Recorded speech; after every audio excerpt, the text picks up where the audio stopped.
Hello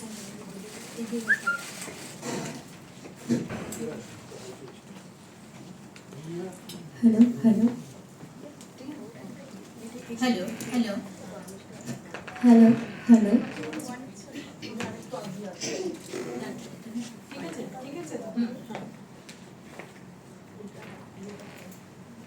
শুরু হচ্ছে আমাদের কবিতা কোলাজ। সা না না না না না না না তা না না না না না না না তা না না না না না না না তা না না না না না না না। আরো ধীরে সূর্য, উঠো না, উঠো না। আবার প্রভাত হলে পৃথিবী উন্মুখ হবে, রৌদ্র হবে ব্যাধের মতন, আমাকে হানবে তারা বড়। তার চেয়ে তমস্বিনী রাত্রি ভালো আছে। তামসিরে মেরো না, মেরো না। ধীরে, আরো ধীরে সূর্য, উঠো না, উঠো না। আমাদের এখনকার যে নিবেদন, এর নাম দামিনী সংবাদ। একটু আগে ওরা করে গেছে, তোমাদের দলটার নাম কি ভাই? অনুরণন। আর কি যেন নামটা করলে? নদী, জীবন নদী। হ্যাঁ, তোমরা যে বিষয়টা নিয়ে করেছো তার সাথে বেশ অনেকটাই মিল আমার মনে হচ্ছে। এটা যদিও কাকতালীয় পুরো ব্যাপারটা, তবেও অনেকটা মিল রয়েছে, সেটা আমি আগেই আমাদের উপস্থিত দর্শকদের জানিয়ে দিলাম। আমাদের এখনকার নিবেদন হচ্ছে দামিনী সংবাদ। এই অনুষ্ঠান অনেকটাই রূপকান্তক। এক নারীর অথবা সব নারীর জন্ম, কৈশোর, যৌবন ও বার্ধক্য, এই 4টি অধ্যায়কে কখনো রূপকের অন্তরালে, কখনো একদম সরাসরি এখানে তুলে ধরা হয়েছে। আসলে আমাদের সমাজে নারীর বাস্তব অবস্থা নিয়ে এটি একটি ব্যঙ্গাত্মক উপস্থাপনা বলা যেতে পারে, যাতে কিছু টুকরো চিত্র তুলে ধরা হয়েছে। শুরু হচ্ছে অনুষ্ঠান। নমস্কার। কয়েকটি বিশেষ বিশেষ ঘটনা। মেয়ে হয়েছে শুনে বাবা ঠাকুমা তাকে আতুর ঘরে মেরে ফেলতে চেয়েছিল, মা রুখে দাঁড়ানোয় পারেনি। মায়ের অনুপস্থিতিতে মদ্যপ বাবা ফুটফুটে শিশুটির বুকে পা দিয়ে তাকে পিষে মেরে ফেলে। বর্ধমানে মাঠে ঘাস কাটার সময় একলা পেয়ে 12 বছরের শিল্পা খাতুনকে ধর্ষণ করে, শ্বাসরোধ করে, হত্যা করে পালিয়ে যায় তারই চাচা খালিদ শেখ, যার বয়স 60 ঊর্ধ্ব। আরেকটি ঘটনা শুরু। ভুবনেশ্বরে একটি কুয়োর মধ্যে 4টি শিশুকন্যার গলিত শব পাওয়া গিয়েছে। অনুমান তাদের উপর শারীরিক নিগ্রহের পর কুয়োতে ফেলে দেওয়া হয়। একবিংশ শতাব্দীর সোনালী আলো, সংক্ষেপে পরিমার্জিত স্বাধীনতা। বুঝতে বুঝতে, জুঝতে জুঝতে আমি নারী অস্তমিত। গভীর চিন্তানুশীলনের ধার ঘেঁষে উপচে ওঠা অব্যক্ত যন্ত্রণার ভিড়ে আমি অবহেলিত, কালিমালিপ্ত।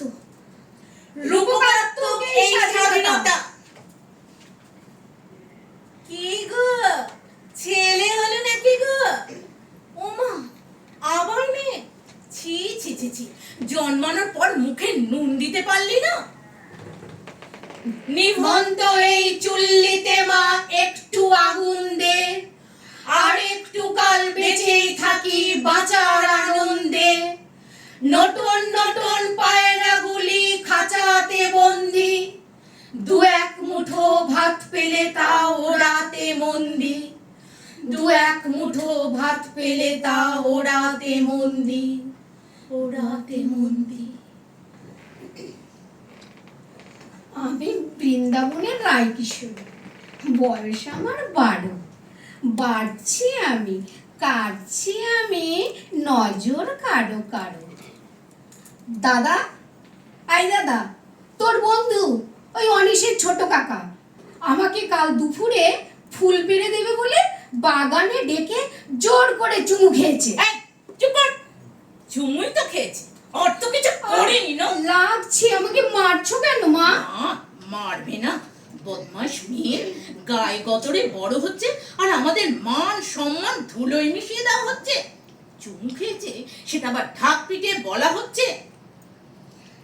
নিভন্ত এই চুল্লিতে মা একটু আগুন দে, হাড়ের শিরায় শিখার মাতন মরার আনন্দে, দুপারে দুই রুই কাতলার মারণি ফন্দি, বাঁচার আশায় হাত হাতিয়ার মৃত্যুতে মন্দি, বাঁচার আশায় হাত হাতিয়ার মৃত্যুতে মন্দি, মৃত্যুতে মন্দি।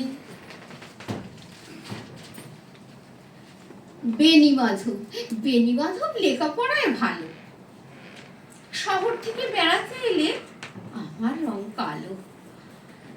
তোমায় দেখে এক দৌড়ে পালিয়ে গেছি ঘরে।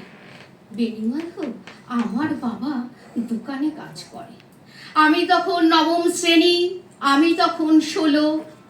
ব্রিজের ধারে বেণীমাধব লুকিয়ে দেখা হলো। যমুনাবতী সরস্বতী কাল যমুনার বিয়ে, যমুনা তার বাসর রচে বারুদ বুকে দিয়ে, বিষের টোপর নিয়ে যমুনা তার বাসর রচে বারুদ বুকে দিয়ে, বিষের টোপর নিয়ে, বিষের টোপর দিয়ে। মিমসের আক্কেল বলিহারি কোত্থেকে এক কালো অলক্ষণে পায়ে খুরলা ধিঙ্গি মেয়ে ঘরে এনে ছেলেটার গলায় ঝুলিয়ে দিয়ে গেল গো। কেন বাংলাদেশে আর ফর্সা মেয়ে ছিল না? বাপ অবশ্য দিয়েছিল, দিয়েছিল, গলায় রসুরি দিয়ে আদায় করা হয়েছিল না?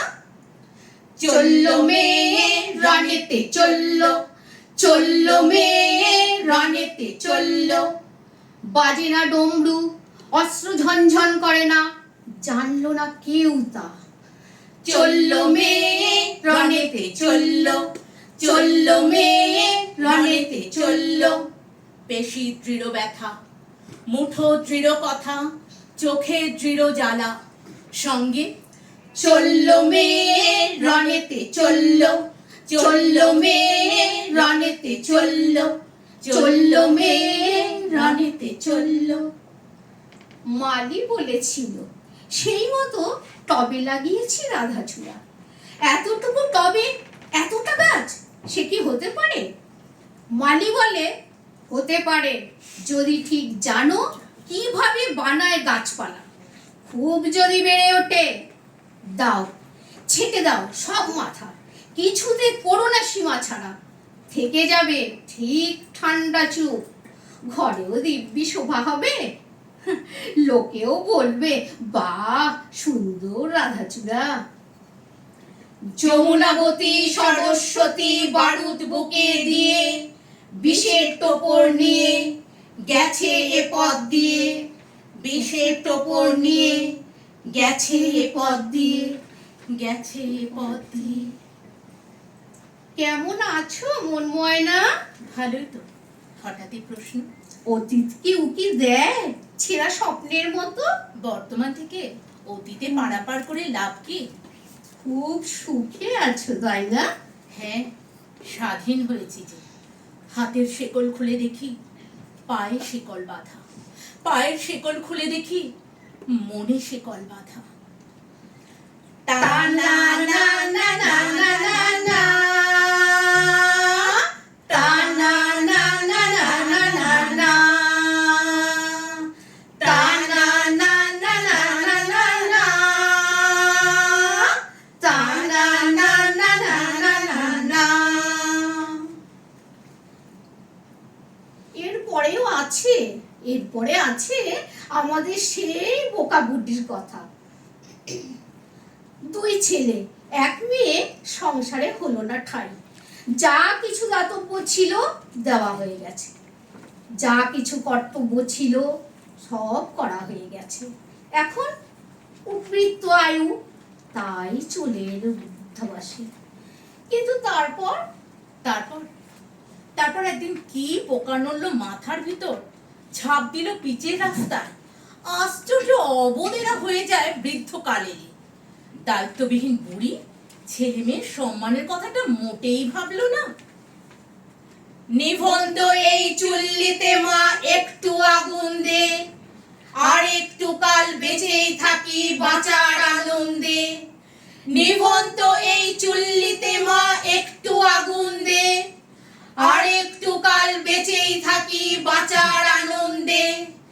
নিভন্ত এই চুল্লিতে মা একটু আগুন দে, আর একটু কাল বেঁচেই থাকি বাঁচার আনন্দে। নিভন্ত এই চুল্লিতে মা একটু আগুন দে, আর একটু কাল বেঁচেই থাকি বাঁচার আনন্দে। আর একটু কাল বেঁচেই থাকি বাঁচার আনন্দে। আর একটু কাল বেঁচেই থাকি বাঁচার আনন্দে।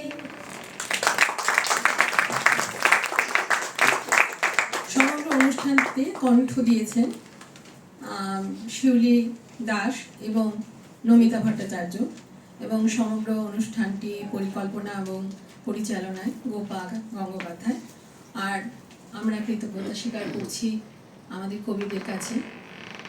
কৃতজ্ঞতা স্বীকার করছি কবি শঙ্খ ঘোষ, কবি সুভাষ মুখোপাধ্যায়, কবি নবনীতা দেব সেন এবং কবি মল্লিকা সেনগুপ্তের কাছে। ধন্যবাদ।